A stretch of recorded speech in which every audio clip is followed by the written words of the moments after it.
Emily Adams sat quietly at her desk in the corner of the library, grading papers while the hum of students filled the air. It was a peaceful afternoon, typical of her life in the small town where she had grown up. The kind of afternoon where nothing extraordinary ever happened. But today would be different. She lifted her gaze just as the door creaked open. Two elderly figures stepped inside, their slow movements and worn expressions immediately catching her attention. They shuffled toward the front desk, where the librarian, Mr. Howard, was waiting. A tall, rigid man with a permanent scowl etched into his face. He was known for being cold, but what happened next made Emily's stomach twist. "I've told you already, if you can't pay, you can't take the books." Mr. Howard's voice cut through the quiet, sharp and unforgiving. The old man, frail and dressed in a faded wool coat, fumbled through his pockets, his hands trembling. Beside him, his wife, with eyes full of quiet desperation, gripped his arm as if trying to steady both their bodies and their spirits. We had the money," the woman stammered, her voice barely a whisper. "It must have fallen. Please, just give us a little time." But Mr. Howard was unmoved. "This is a library, not a charity. You should know better." The words hit them like blows, and the couple shrank under his disdain. Emily could feel the heat rising in her chest. She stood, unsure at first, her heart pounding in her ears. She didn't like confrontation, but there was something about this moment, this blatant cruelty, that wouldn't allow her to stay silent. She walked quickly toward the counter, her breath tight in her throat. "Excuse me," she said, her voice firm but controlled. Mr. Howard looked up, eyebrows raised in irritation. "I'll pay for their books," she added, pulling out her wallet. The couple turned to her, eyes wide with surprise, as if they couldn't believe someone had stepped in. The woman's lips quivered, tears brimming in her tired eyes. "You don't have to do that, dear," she whispered, her voice shaking. "It's no trouble," Emily replied, offering them a soft smile. She handed Mr. Howard the money without a second thought, determined to end the moment of shame. He took it, grumbling something under his breath, but Emily ignored him. Her focus was on the couple, who still looked at her with gratitude so deep it made her chest ache. We don't know how to thank you," the man said, his voice hoarse with emotion. "No need," Emily replied, gently. "Everyone needs a little help sometimes." They nodded, their words of thanks tumbling over each other as they clutched the books close. Emily watched as they hurried out the door, still murmuring their gratitude, disappearing into the crisp autumn air. Her heart swelled, but something about the encounter left her unsettled. She returned to her desk, her mind lingering on the look in their eyes, the way their shoulders had sagged under the weight of their struggle. It was just a small gesture, a few dollars to ease their burden for the day. Yet, as she resumed her grading, she couldn't shake the feeling that this moment, so small and unplanned, was about to change everything. Little did she know, her simple act of kindness had set something far greater in motion. A ripple that would soon pull her into a world of power and deception she had never imagined.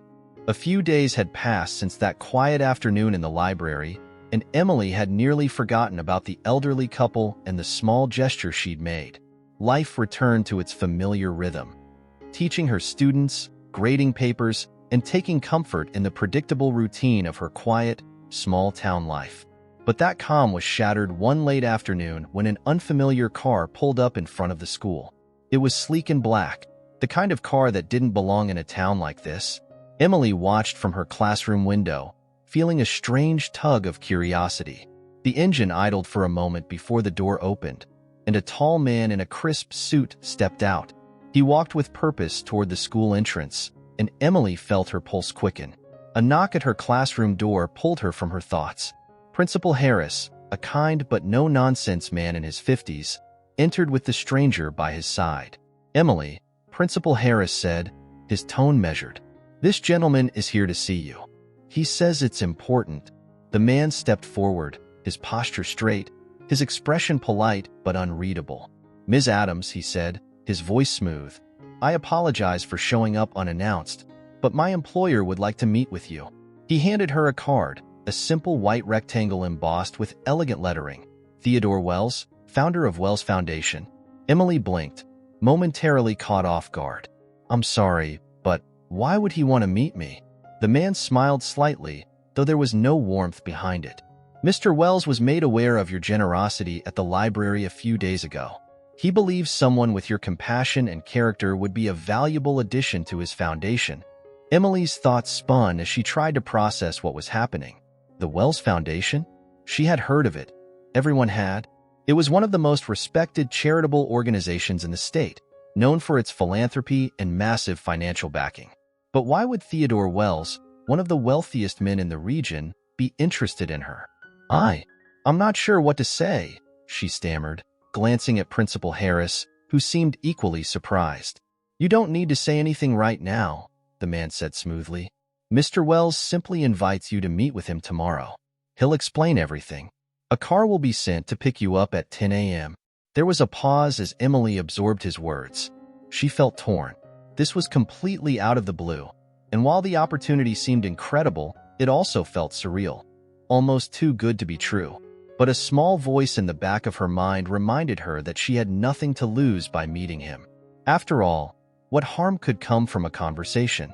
I suppose I could do that," she said finally, still feeling as if she were dreaming. The man nodded, his mission clearly accomplished. "Excellent. The driver will be at your home promptly." He turned and left without another word, his polished shoes tapping against the floor as he disappeared through the doorway. Principal Harris looked at her, eyebrows raised. "Emily, what just happened?" She shook her head, still holding the card between her fingers as if it might vanish if she let go. "I'm not sure," she admitted, her voice barely a whisper. "But I think I'm about to find out." The next morning, Emily stood by the window of her small house, nervously clutching a cup of coffee. Her mind raced, replaying the events from the day before. The card, the invitation, the sleek black car that had shown up unannounced. It all felt like something out of a novel. She glanced at the clock. It was 9:58 a.m. The air outside was cool, with the early autumn breeze brushing through the leaves, but Emily barely noticed the beauty of the day. Right on time, the same black car pulled up in front of her house. Emily's heart skipped a beat. She set her cup down, grabbed her coat, and hesitated for a brief moment before stepping outside. The driver, a man in a dark suit and sunglasses, opened the back door for her without a word. Emily slid into the plush leather seat, her mind still reeling with uncertainty. As the car glided through the narrow streets of her town, Emily stared out the window, watching familiar landmarks pass by. The quiet of the car felt oppressive, and her thoughts were loud in the silence. What exactly did Theodore Wells want with her? She wasn't anyone special, just a teacher living a quiet life. Her act of kindness at the library didn't seem like enough to catch the attention of a man like him. She felt a mix of excitement and unease swirling inside her. The car took a turn, moving out of town and onto a wide, tree-lined road. Emily leaned forward slightly, noticing that they were heading toward the outskirts, toward the kind of estate that people whispered about but rarely saw up close. Minutes later, the car slowed as it approached towering iron gates, which opened smoothly as they neared. Beyond the gates, an expansive mansion came into view, its towering columns and perfectly manicured gardens exuding wealth and power. Emily's breath caught in her throat. The car rolled to a stop, and the driver stepped out to open her door. "Mr. Wells is expecting you," he said, his voice calm and professional. She nodded, her nerves buzzing as she stepped onto the stone driveway. She barely had time to take in the grandeur of the mansion before the doors swung open and a woman dressed in a crisp, tailored suit appeared. "Ms. Adams?" the woman asked, her voice smooth and composed. "I'm Claire, Mr. Wells' personal assistant. Please follow me." Emily nodded again, unable to find her voice as she followed Claire through the massive front doors. Inside, the mansion was even more breathtaking. Marble floors gleamed under the soft glow of chandeliers, and large windows bathed the space in golden morning light. Everything about the place screamed opulence, but there was a strange coldness to it too, something that made Emily feel out of place. She could hear her own footsteps echoing softly as they moved deeper into the house. Claire led her down a long hallway until they reached a set of double doors. With a gentle knock, Claire opened them and gestured for Emily to enter. Inside, seated behind a massive mahogany desk, was Theodore Wells himself. He was nothing like she had imagined. Tall and commanding, his silver hair was impeccably groomed, and his suit looked like it cost more than her yearly salary. But it was his eyes that caught her attention. Sharp, calculating, and impossibly hard to read. He stood and extended a hand. "Ms. Adams, it's a pleasure to finally meet you," he said with a polished smile. His voice was deep, steady, and carried the kind of confidence that only comes from a lifetime of power. Emily shook his hand, trying to steady her nerves.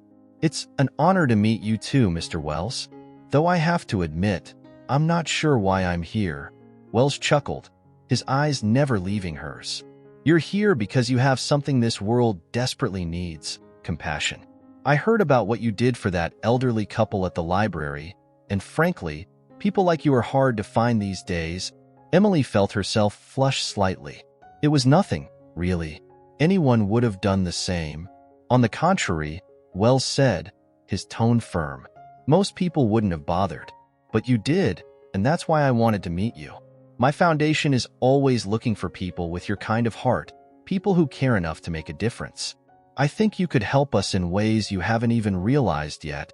The weight of his words settled over her, and Emily felt a strange mix of pride and skepticism. It all sounded so grand, so perfect, but there was an underlying sense of something more, something unspoken. "What exactly would you want me to do?" Emily asked cautiously, her voice steady despite her racing thoughts. Wells leaned back in his chair, steepling his fingers. "Join our team. We run various philanthropic projects, and I believe someone with your skills and moral compass could make a real impact. Of course, there would be a significant salary increase compared to what you're making as a teacher." He smiled slightly, as if that alone would seal the deal. Emily paused, feeling the weight of the moment. The offer was tempting, so much more than she had ever expected, but something about the way Wells watched her, like he was measuring her every reaction, made her hesitate. I need some time to think about it," she said finally, trying to keep her voice steady. "Of course," Wells replied smoothly. "Take all the time you need. But remember, opportunities like this don't come around often." As she left the room, escorted by Claire back to the waiting car, Emily couldn't shake the feeling that she was standing at the edge of something much larger than herself. Something that could change everything. The following days passed in a blur of thoughts and emotions for Emily. She couldn't stop replaying her meeting with Theodore Wells over and over in her mind. His words, so smooth and compelling, tugged at something deep inside her. The idea of leaving her small-town life behind, of being part of something bigger, something meaningful, was intoxicating. But each time she considered accepting his offer, a nagging doubt crept in, a sense that everything was too perfect, too easy. Sitting at her kitchen table, Emily stared at the card Wells had given her, turning it between her fingers. She could hear the distant sound of children playing outside, the familiar rhythm of her world continuing as if nothing had changed. But she had changed. The invitation to join Wells Foundation had opened a door she didn't know existed, and she wasn't sure she could close it now. On impulse, she picked up her phone and dialed the number. Ms. Adams, the familiar voice of Wells' assistant, Claire, answered almost immediately. "I wasn't expecting to hear from you so soon. I've been thinking about Mr. Wells' offer," Emily said, her voice steady despite her swirling thoughts. "I'd like to come by the foundation, see the work you're doing." There was a pause on the other end, and Emily could almost feel Claire's calculating smile. "Of course, we'd be delighted to show you around. How about tomorrow morning?" The next day, Emily found herself once again stepping out of the black car, this time in front of a tall glass building in the city. The Wells Foundation logo gleamed on the front, a beacon of power and philanthropy. Claire met her at the entrance, her heels clicking against the polished floors as she led Emily inside. "This is our headquarters," Claire said as they walked through the spacious lobby. The walls were lined with framed photographs of smiling children, clean water wells in far-off villages, and green fields stretching under the sun. "We focus on education, poverty alleviation, environmental sustainability. Any cause that can make a real difference in people's lives," As they walked deeper into the building, Claire explained the foundation's many projects, her voice professional but laced with a sense of pride. Emily nodded, absorbing every word, but something about the place felt off.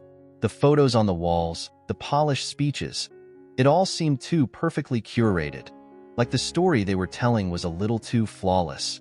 They reached a large glass conference room where a few employees were seated around a table, engaged in what looked like an important meeting. Claire gestured for her to sit in an empty chair beside her. "This is just one of the many teams we have working on projects around the world," Claire said smoothly, introducing Emily to the group. "We have people from all walks of life here, and each one brings something unique to the table. Emily, for instance, is a teacher with a real passion for helping others." There were polite nods and smiles around the table, but the energy in the room felt heavy. Emily could sense that something was being left unsaid. The conversations were clipped. The way the team members interacted seemed rehearsed. It was all too perfect, and yet not perfect at all. As the meeting went on, Emily found herself observing more than participating. She noticed small things. How one woman glanced nervously at Claire before speaking, how a man seemed overly cautious with his words. It was subtle, but there was an undercurrent of tension beneath the surface, a quiet discomfort that no one was acknowledging. After the meeting, Claire led Emily through the rest of the building, showing her the various departments and offices. The foundation was massive, its reach global, but as they passed by room after room, Emily's sense of unease deepened. There was a coldness to the place, a feeling that everything had been carefully constructed to present a certain image. Finally, they reached the top floor, where Theodore Wells' office was located. Claire knocked softly before opening the door, ushering Emily inside.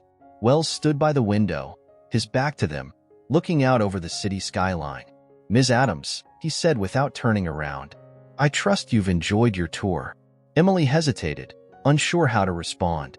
"It's an impressive operation," she said, carefully choosing her words. Wells finally turned to face her, his eyes sharp and assessing. "But," Emily blinked, caught off guard by his directness. "I suppose I expected something different," she admitted, her voice quieter now. "It's just, everything is so polished, so perfect." Wells smiled, a slow, knowing smile that didn't reach his eyes. Perfection is a necessity when you're dealing with something as fragile as charity. People expect results, and we give them that. It's the only way to maintain trust. But is it real? Emily asked, surprising even herself with the question. Wells' smile faltered, just for a moment, before he recovered. "Everything we do here is real, Ms. Adams. We help thousands of people every day. But the world isn't kind to those who stumble. We must be strong, efficient. That's the only way we survive." The words hung in the air between them, and Emily felt a chill run down her spine. There was truth in what Wells said, but it was a cold truth, one that left her with more questions than answers. "Take your time," Wells said, his voice softening. "I understand that this is a lot to process, but think carefully, Ms. Adams. You've been given an opportunity that most people could only dream of. Don't let your hesitation cloud your judgment."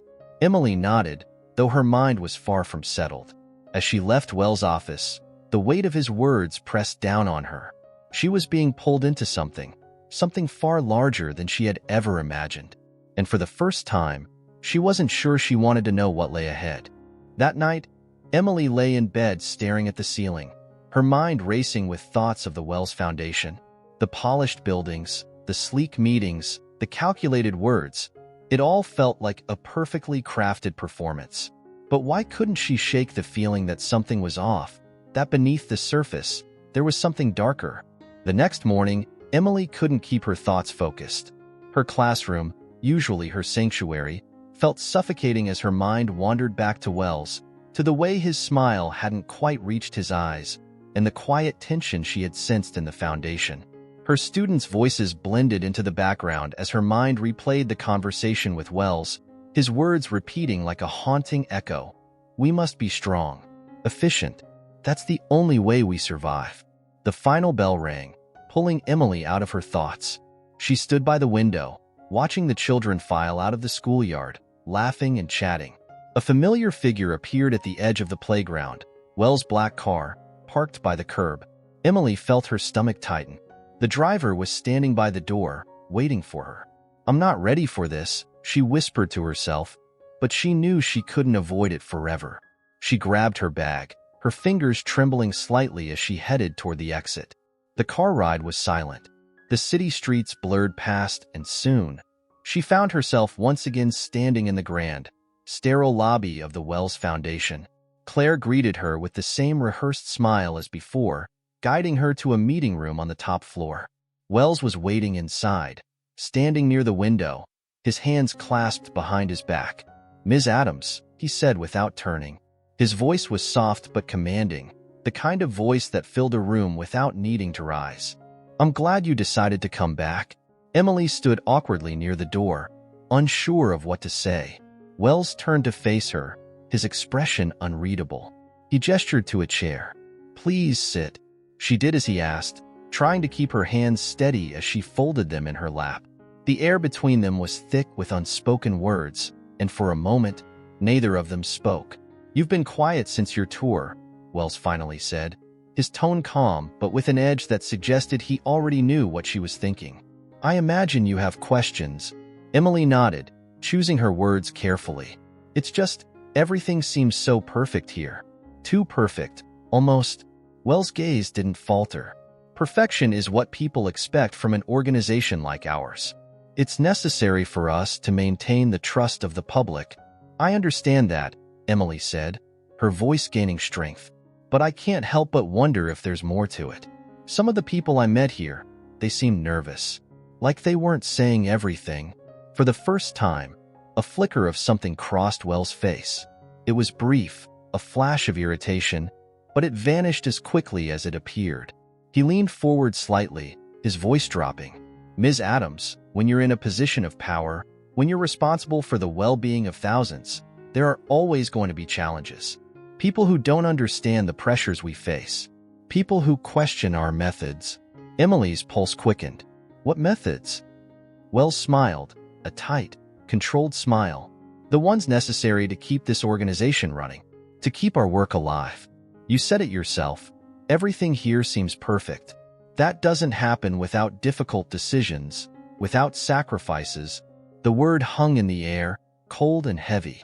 Sacrifices. Emily's heart pounded in her chest. What kind of sacrifices? Wells leaned back, his eyes locked on hers. "The kind that most people wouldn't have the stomach for. But that's why you're here, Ms. Adams. Because I believe you're not like most people." Emily felt a chill run down her spine. His words were both a compliment and a warning. She was being drawn into something she hadn't fully grasped yet. "I don't think I'm ready for." "Of course you are," Wells interrupted smoothly. "You have the qualities this foundation needs. Compassion, integrity. But you also have strength, even if you don't see it yet." Emily opened her mouth to speak, but Wells wasn't finished.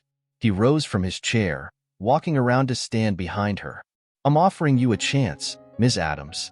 A chance to be part of something greater than yourself. To change lives. But with that comes responsibility. The decisions we make here aren't always easy. They're not always pretty. But they are necessary." The weight of his words pressed down on her. Emily could feel her pulse in her ears, a dull thud that matched the rhythm of her growing anxiety. Wells' voice was hypnotic, pulling her in even as her instincts screamed for her to pull back. She swallowed hard, her throat dry. "I need more time to think about this." Wells' face softened, his demeanor returning to the calm, collected figure she had first met. "Take the time you need.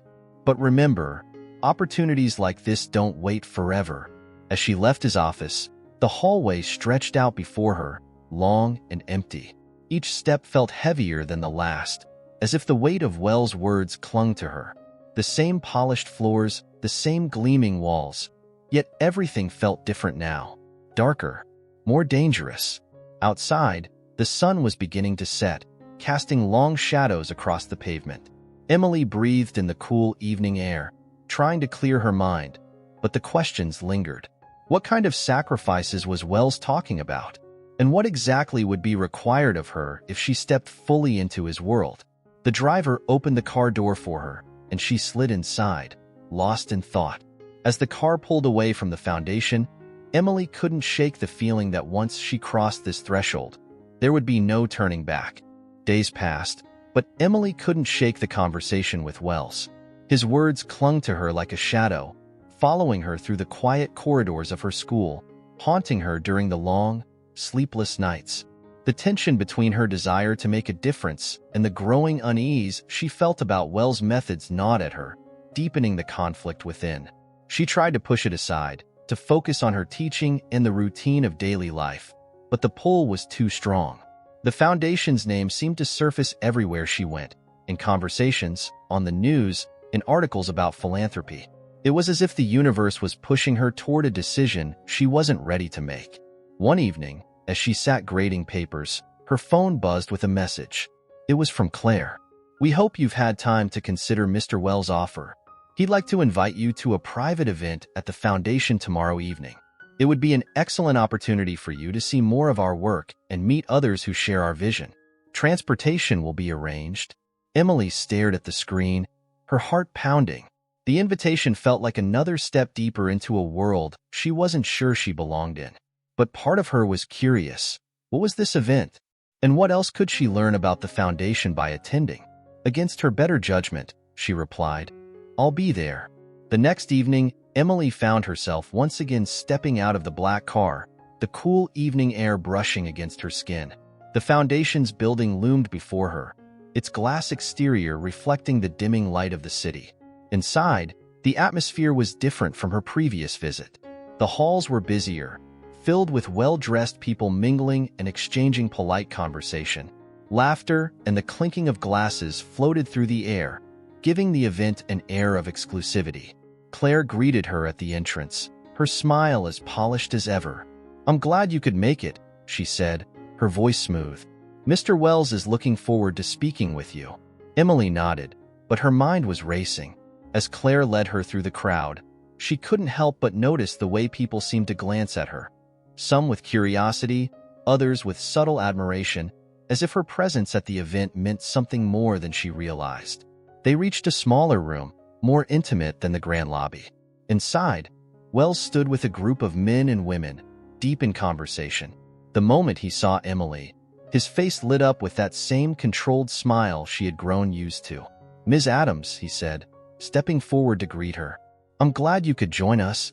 "Thank you for the invitation," Emily replied, trying to keep her voice steady. "I'm still considering everything."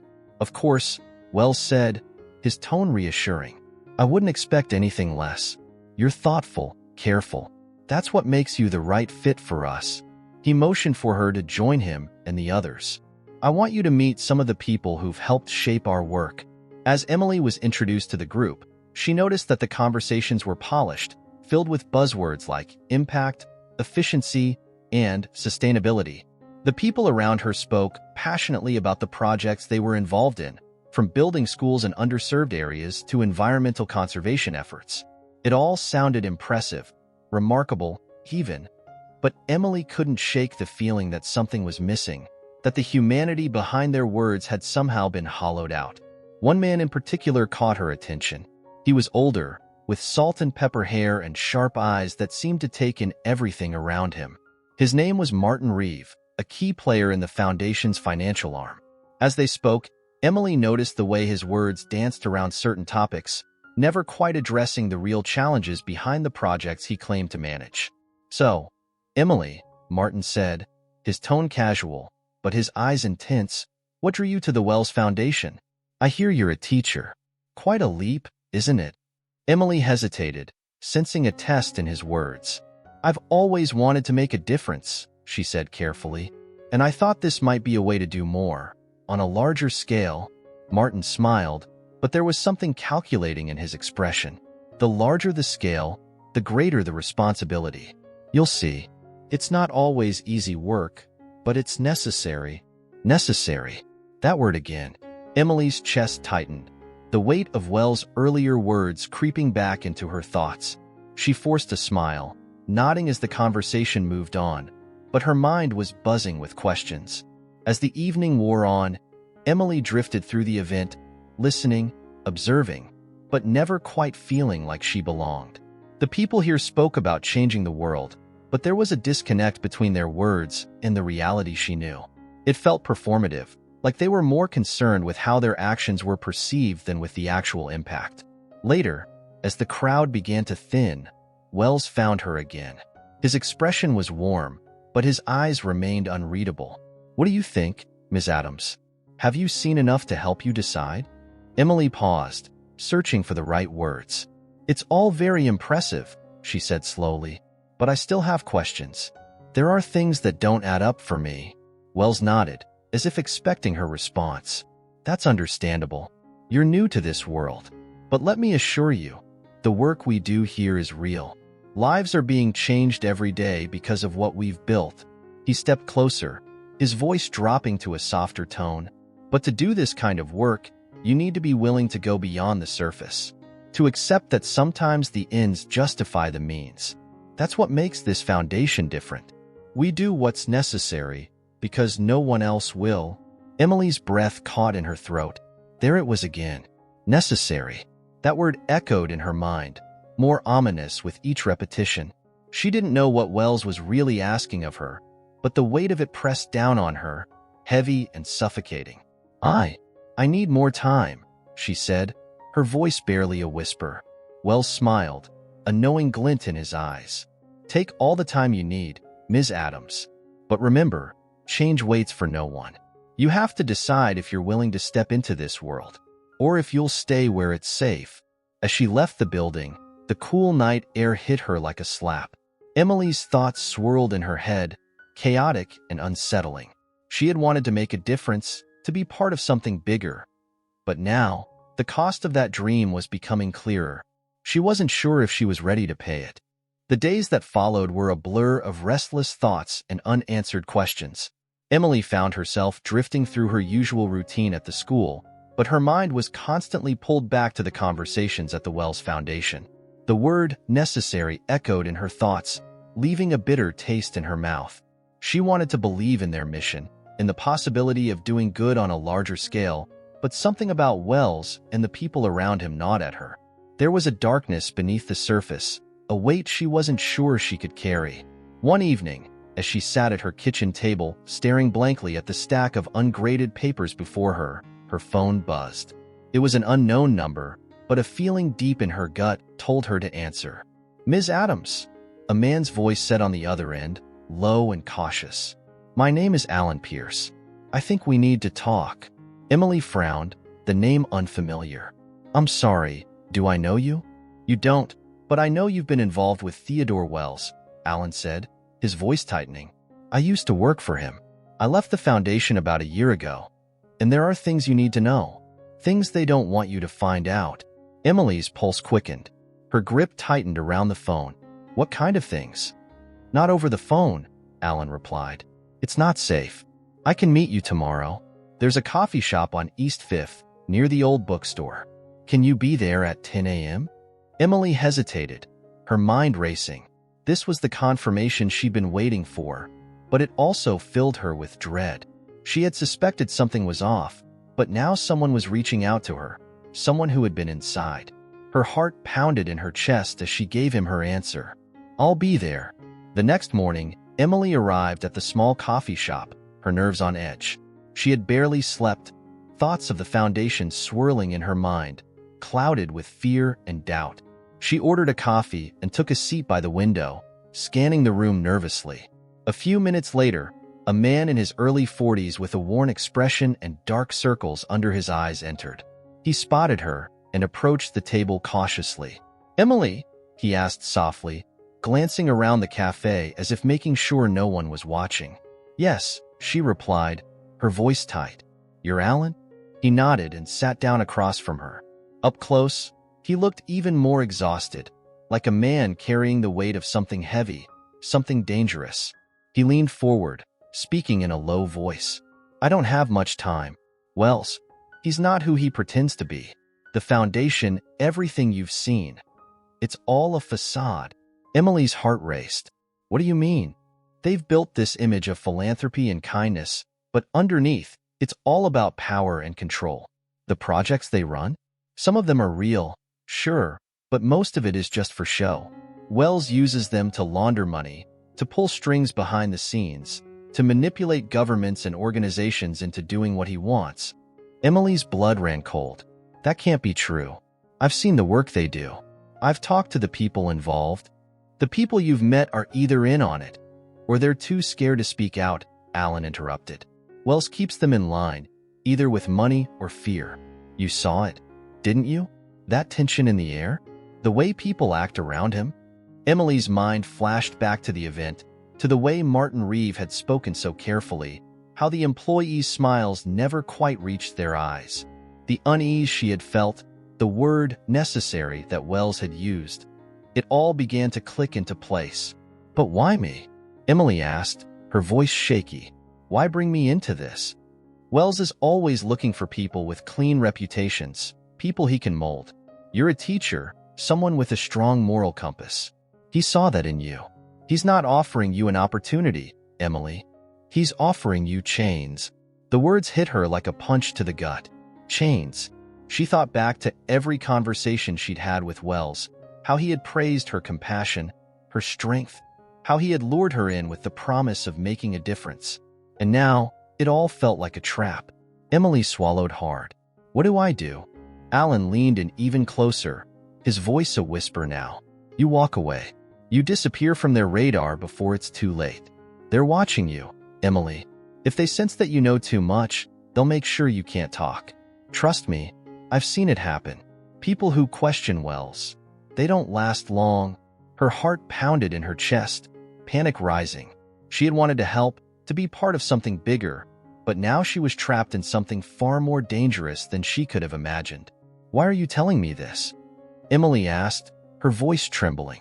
Alan's eyes softened, a trace of regret flashing across his face. Because I was in your shoes once. I believed in the foundation, in Wells' vision. But then I saw the truth. I don't want to see anyone else get hurt. Emily looked down at her coffee, her hands trembling slightly. She had never expected this. Never expected to be caught in the middle of something so dark. The decision ahead of her felt impossible. If she stayed, if she continued down this path, she might become part of the very corruption she wanted to fight. But if she walked away, what would Wells do? Would he let her leave so easily? Alan stood up, glancing toward the door. I need to go. Be careful, Emily. And whatever you do, don't trust Wells. He left without another word, disappearing into the busy street outside. Emily sat frozen in her seat, the weight of his warnings pressing down on her. She had wanted to make a difference. She had wanted to be part of something good. But now she realized just how deep the darkness ran, and how hard it would be to escape it. The following days felt like a fog that Emily couldn't escape. Alan's warning haunted her, echoing in her mind every time she picked up the phone or checked her email. She began to look over her shoulder, wondering if she was being watched. Her once simple life had become a web of fear and doubt, and the weight of it pressed on her with every step. At school, she struggled to focus. Her students' voices seemed distant, muffled by the turmoil inside her. She knew she couldn't keep living like this, paralyzed by fear. But what choice did she have? Wells' reach was too far, his influence too strong. How could she just walk away without consequences? Late one evening, as she sat in her dimly lit living room, her phone buzzed again. It was Claire. Emily stared at the screen, her pulse quickening. She hadn't heard from the foundation since the event, but now Claire's message felt like a trap, the silence before the storm. Mr. Wells would like to speak with you. Tomorrow, 2 p.m. at the foundation. He hopes you've had time to consider his offer. Emily's breath caught in her throat. He knew. He must have known she had met with Alan. Why else would he call her in so suddenly? Panic surged through her as she gripped the phone tighter, her heart racing. She had to decide. Face Wells and risk being dragged deeper into his world, or flee and hope he didn't come after her.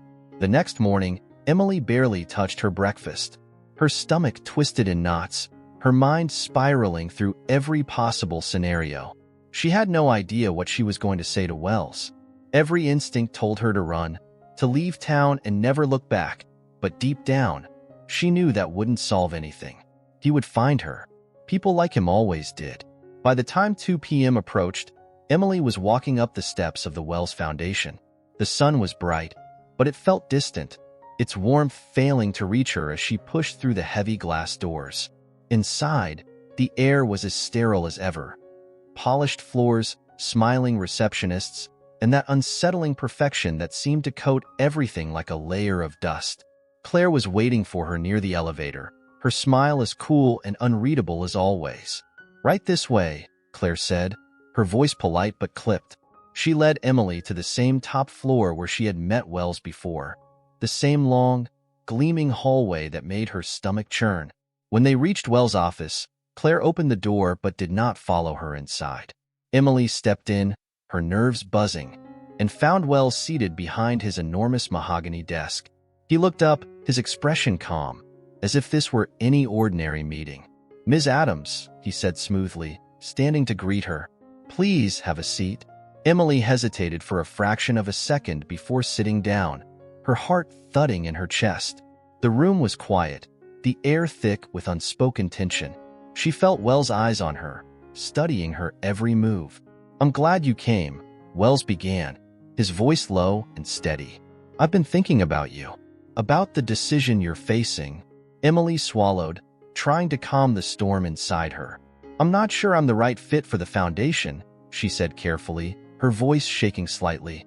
"There are things I don't understand, things that don't feel right." Wells raised an eyebrow, but his expression remained neutral. "Such as?" Emily's pulse quickened. She didn't want to say too much, but she couldn't back down now. "I've heard things," she said slowly, "from people who used to work for you. They've told me that the foundation isn't what it seems, that—" "Alan Pierce," Wells interrupted, his voice suddenly sharper, his eyes narrowing. Emily's heart skipped a beat. "I thought as much." Emily's breath caught in her throat. He knew. Of course he knew. Wells leaned back in his chair, folding his hands in his lap as he studied her with a cool detachment. "Let me tell you something about Alan," Wells said, his voice controlled but tinged with something darker. "He's a man who couldn't handle the weight of responsibility.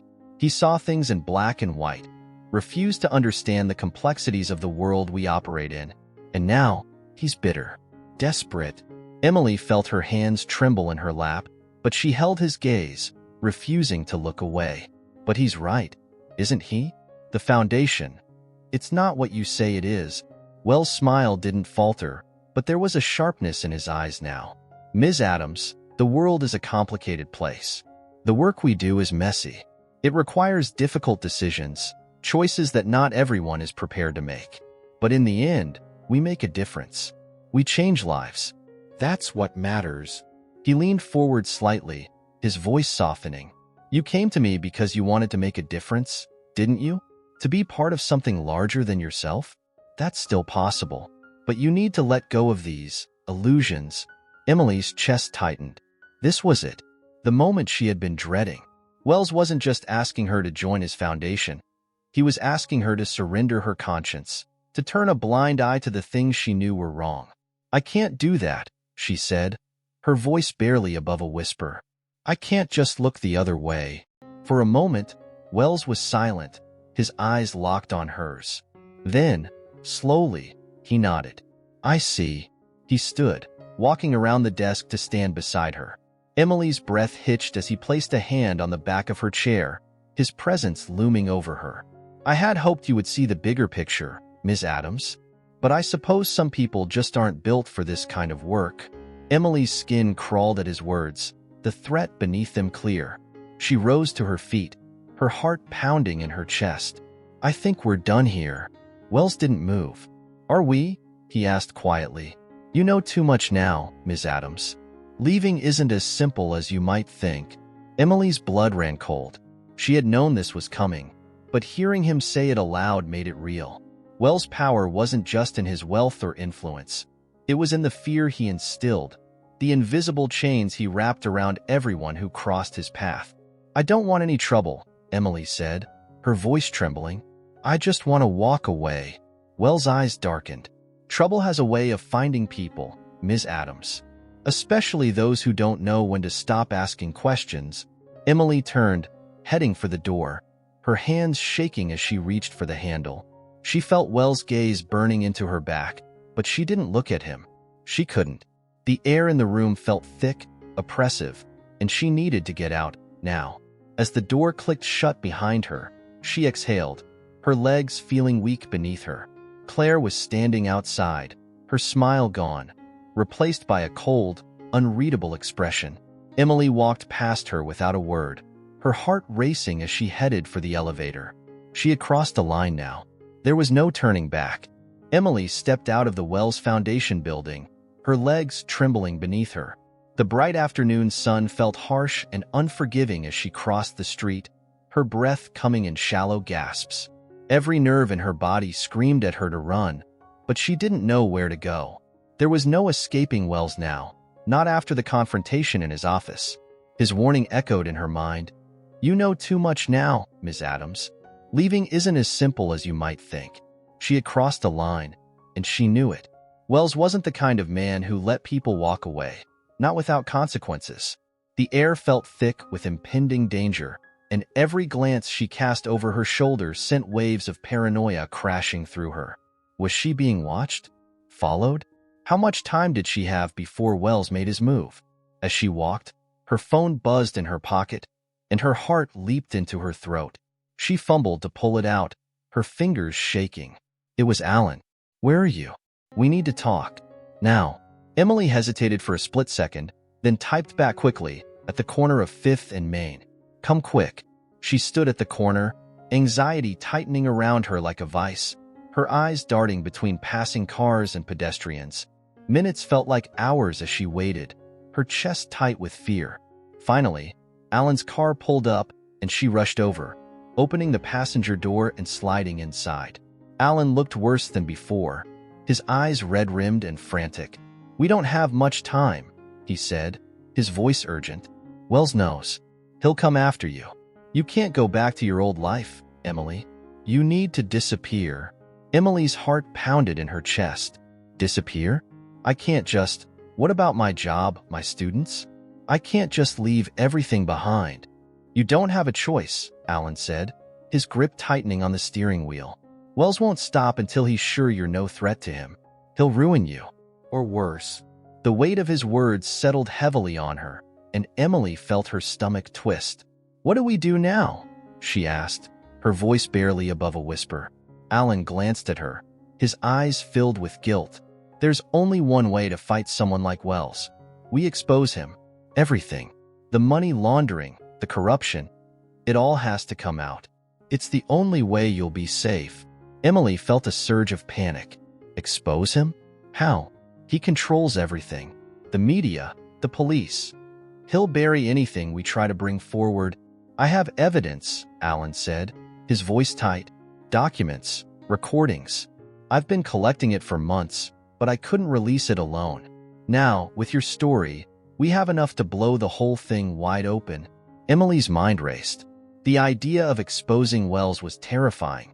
He was powerful, untouchable in so many ways. But she knew Alan was right. Running wouldn't save her. Wells would find her no matter where she went. The only way out was through. "I'll help you," she said, her voice shaking but resolute. "Whatever it takes." Alan nodded, his jaw set. "Good. I've already started sending copies of the evidence to a few trusted journalists. We need to get ahead of this before Wells realizes what we're doing. There's a safe house just outside of town. We'll go there, lay low while the story breaks." As they drove out of the city, Emily's mind swirled with fear and determination. She had never imagined her life would come to this, caught in a web of corruption, her safety hanging by a thread. But she couldn't turn back now. She couldn't let Wells continue to manipulate and destroy lives. When they reached the safe house, a small, nondescript cabin nestled in the woods, Alan led her inside, quickly securing the doors and windows. Emily felt the weight of the isolation pressing down on her. The silence of the woods was suffocating, but she knew it was the safest place they could be. As Alan set up his laptop, readying the final files to send, he looked at Emily, his expression grim. "Once this goes public, Wells will retaliate.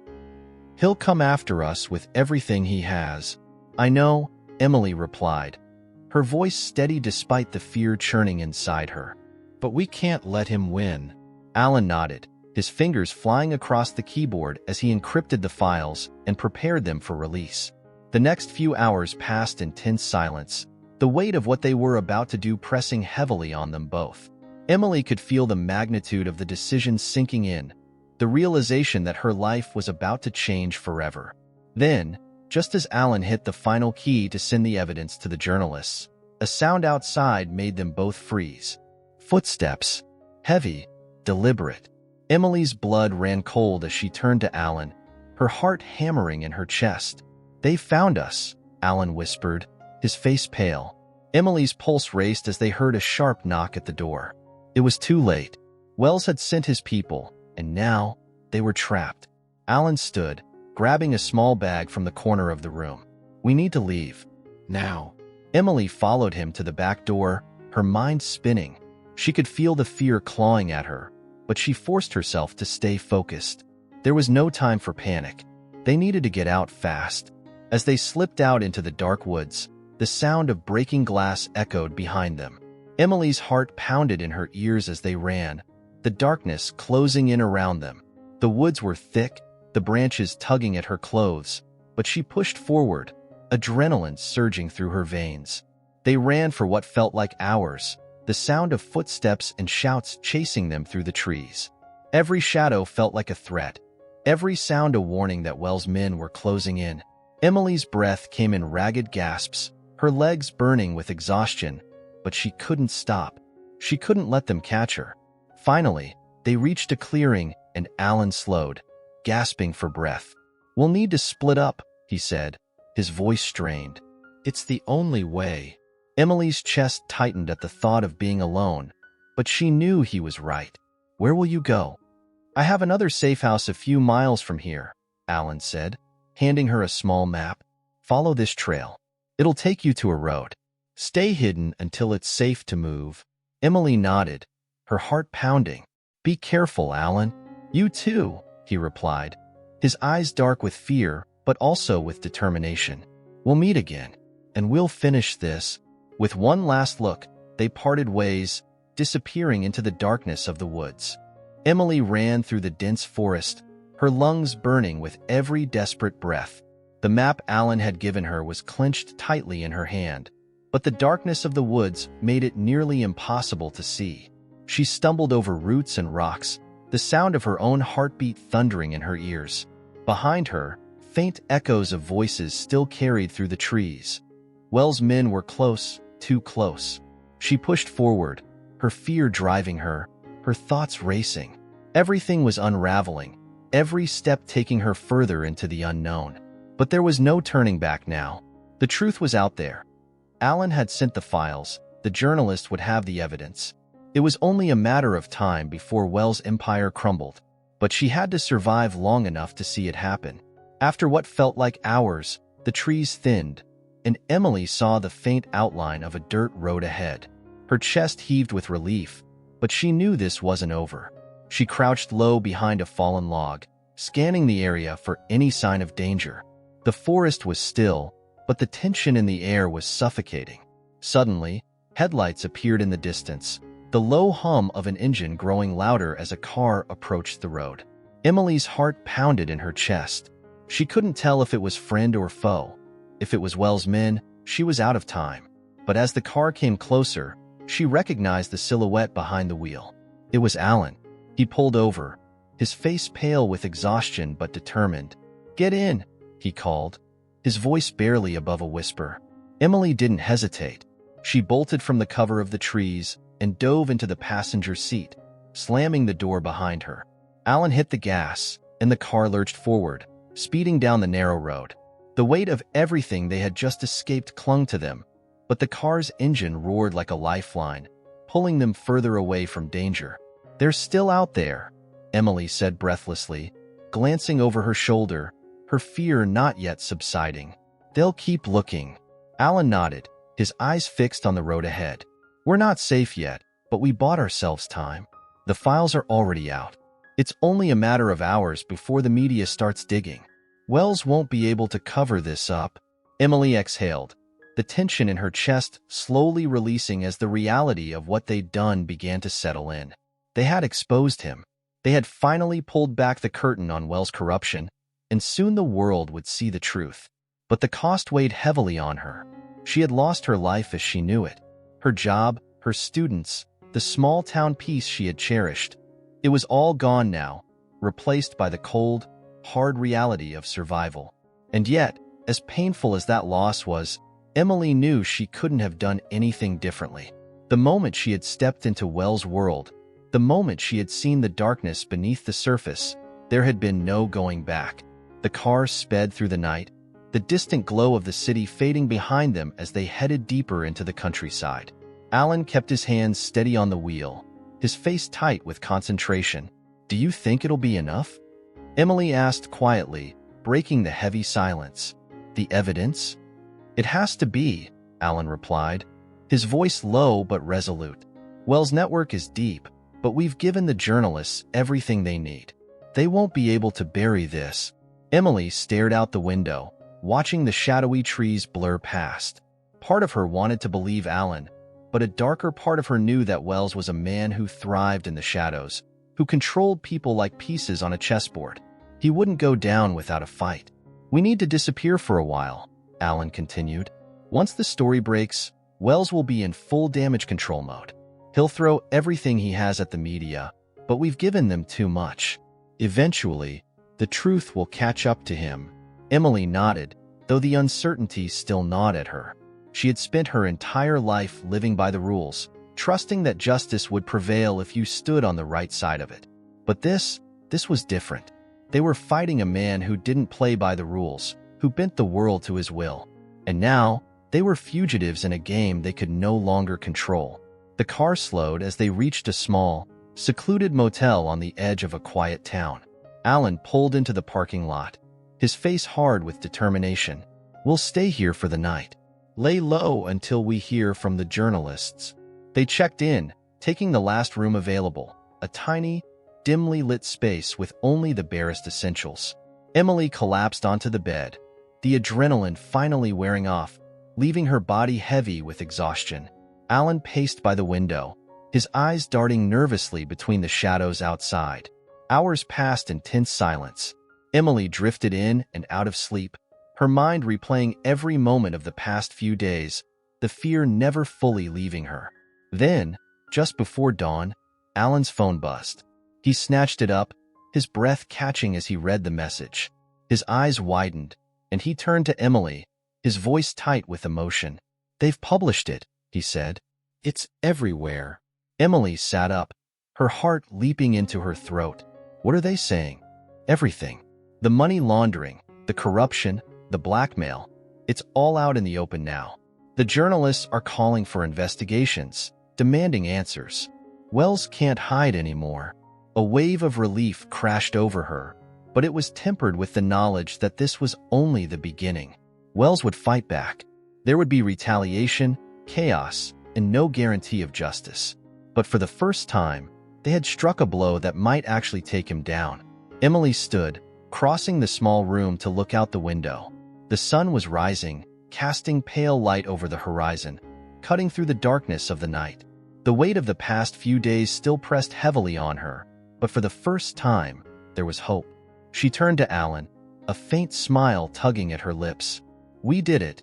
Alan nodded, his eyes tired but filled with a quiet satisfaction. "We did." They didn't know what the future held, or how long they would have to keep running. But as the sun rose higher in the sky, Emily felt a sense of peace she hadn't known in days. They had exposed the truth, and no matter what happened next, they had taken a stand. They had fought back, and now, all they could do was wait for the world to catch up. The morning sun filtered through the thin curtains of the motel room, casting a soft, golden light across the floor. Emily sat on the edge of the bed, her hands clasped tightly in her lap as she listened to the faint hum of traffic outside. The world had woken up, but her mind was still spinning, caught somewhere between relief and dread. They had done it. The truth was out. The news had broken, and the whole world now knew the dark secrets of Theodore Wells and his foundation. But what came next? That question haunted her. Alan sat by the window, his phone in his hand, reading through the countless news articles that had erupted online. The headlines screamed from the screen: philanthropy or fraud. The Wells Foundation under fire. Whistleblower reveals corruption in one of the country's largest charities. Journalists had seized on the story, digging deeper with every passing hour.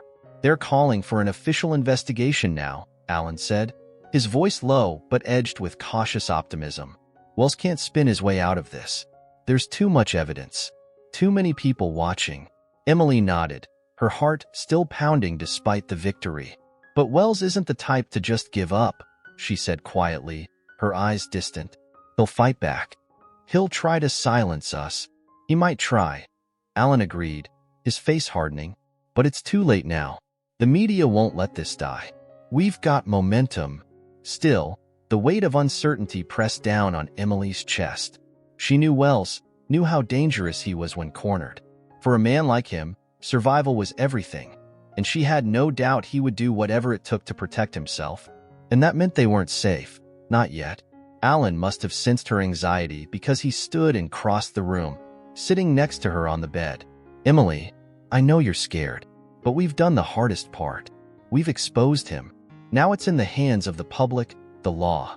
There's nothing Wells can do to stop what's coming. Emily turned to look at him, searching his face for the reassurance she desperately needed. I want to believe that, she said, her voice barely above a whisper. But what if he comes after us? What if this doesn't end here? Allen sighed, running a hand through his hair. We'll have to be careful, stay hidden for a while. But Wells' power is crumbling. Every day that passes, more people will turn against him. The more he tries to retaliate, the more obvious his guilt becomes. Emily nodded, though her stomach still churned with unease. She had no choice now. They had lit the fire, and it would either burn Wells' empire to the ground or consume them along with it. As the morning stretched into afternoon, they received word that the authorities had officially opened an investigation. Police were searching Wells' offices, collecting documents, interviewing employees. It was the first real step toward justice, and yet Emily couldn't shake the feeling that something terrible was still looming just out of reach. That evening, as they sat in the dimly lit motel room, the silence was interrupted by a sharp knock at the door. Both Emily and Allen froze, their eyes locking in a moment of shared fear. Who is it? Allen called out, his voice tight with tension. A familiar voice replied, muffled through the door. It's Claire. Emily's heart skipped a beat. Claire, Wells' assistant. What was she doing here? For a moment, Emily's mind raced with the worst possibilities. Had Wells sent her? Was this some kind of trap? Allen stood, motioning for Emily to stay back, and cautiously approached the door. He cracked it open just enough to see Claire's face. She looked different from the last time Emily had seen her. There was no trace of the polished, composed assistant. Her hair was disheveled, her eyes wide with something that looked like fear. Please, Claire whispered. I need to talk to you. Allen hesitated for a second before opening the door wider, allowing her inside. Claire stepped into the room, her gaze darting around nervously. She looked nothing like the woman who had stood confidently by Wells' side. I know I shouldn't be here, Claire said, her voice trembling, but I couldn't stay quiet anymore. Wells, he's unraveling. He's trying to cover everything up, but it's falling apart faster than he can control it. People are starting to turn on him, and I've been part of it for too long. Emily's heart raced as she listened, a mix of relief and suspicion swirling inside her. Why are you telling us this now? She asked, stepping forward. Why didn't you say anything sooner? Claire met her eyes, guilt etched deep into her features. I didn't know how bad it really was. At first, I thought we were doing good. But then I saw how far he was willing to go to protect himself. He's dangerous, Emily. And now, he's desperate. That makes him even more dangerous. Allen crossed his arms, his face hard. What are you saying, Claire? Is he coming after us? Claire shook her head, though her expression remained grim. He's losing control. He doesn't have the resources he used to. People are abandoning him, but he's still out there. And if he finds a way to regroup, he won't hesitate to silence you. Emily swallowed hard, the fear she had been trying to suppress rising to the surface. What do we do now? Claire glanced between them, her eyes heavy with regret. I came to warn you. I don't know what Wells will do next, but you need to stay hidden, at least until the authorities finish their investigation. He won't go down without a fight, but his empire is crumbling. Just give it time. The room fell into a heavy silence as the weight of Claire's words settled over them. Wells was losing, but the danger hadn't passed. They had to stay vigilant, had to survive long enough for justice to catch up to him. Alan nodded, his voice steady despite the tension in the air. We'll stay hidden. We'll wait. Claire turned to leave, but before she stepped out the door, she looked back at Emily, her face softening. I'm sorry, she whispered, for everything. Then she was gone, leaving the motel room in silence once again. Emily sank back onto the bed, her heart still pounding, but something inside her had shifted. Wells was unraveling. His power was fading, piece by piece. They just had to hold on a little longer. Alan sat down beside her, his hand resting on hers. We'll make it through this, he said quietly. Wells won't win. Emily looked out the window, the night settling in around them, stars beginning to flicker in the sky. The fight wasn't over, but for the first time, she believed there was a way out, a future beyond the darkness that had consumed them. She exhaled slowly, her grip on Alan's hand tightening. They had survived this far. Now, all they had to do was hold on until the end. If you enjoyed this heartwarming story about overcoming challenges and family love, don't forget to like the video, comment on what touched you the most, and subscribe to the channel. Stay tuned for our next exciting story.